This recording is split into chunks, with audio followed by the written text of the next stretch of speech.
First of all, thank you to be with us and welcome on our effort to explain to the majority of the people we can reach how the US elections are going.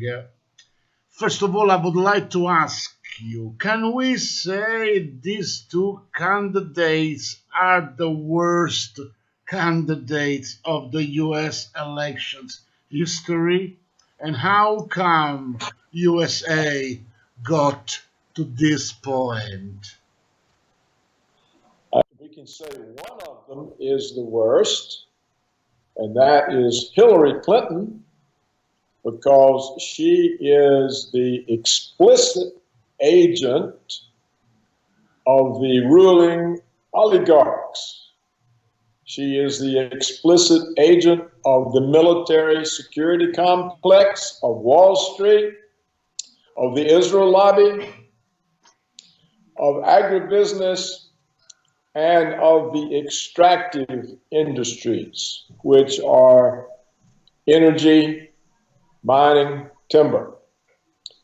Donald Trump is an outsider selected not by the political establishment, but by the people themselves. All right. But how did you reach to the point of having such a candidate like Mrs. Clinton?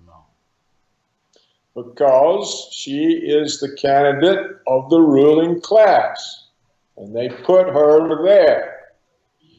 Actually, there is evidence that she lost the primary election, that the primary election was won by Bernie Sanders, and that the Democratic establishment refused to give him the nomination because he is against the establishment.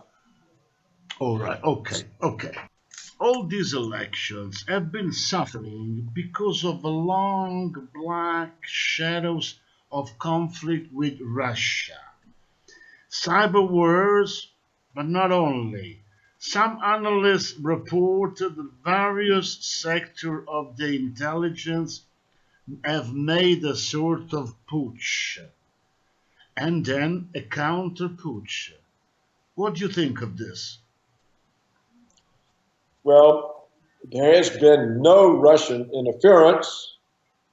This is a claim made by the Clinton campaign in an effort to divert attention away from the content of her released emails, which shows essentially that she's a criminal. So to get the attention off of her, they made the claims about the Russians, to put the focus on the Russians. For the last 2 years, the American political establishment has been recreating the Cold War with all kinds of false accusations against Russia and against the president of Russia. This is extremely dangerous. Well, who of the two candidates, if winner, could lead to a renewed peaceful dialogue amongst the big nuclear powers? It's only Trump. Only Trump. Only Trump. Trump is the only American politician. He's not really a politician, but he has become one because he's running for president. He is the only one who said he sees no point in conflict with Russia. He also said he sees no point in NATO. That was a specific question I wanted to ask you. What is the position of Trump about the future of NATO? Does he really want to withdraw from the many local wars in which US are involved? Yes. Trump is a businessman but he is not involved in armaments. He's not involved in military security affairs.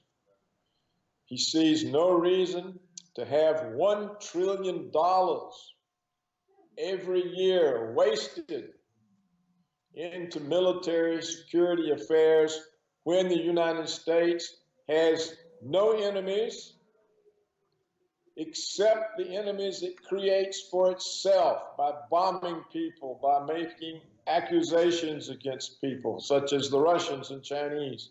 Yeah. And he says, this is stupid. We don't need to do this. We have to stop.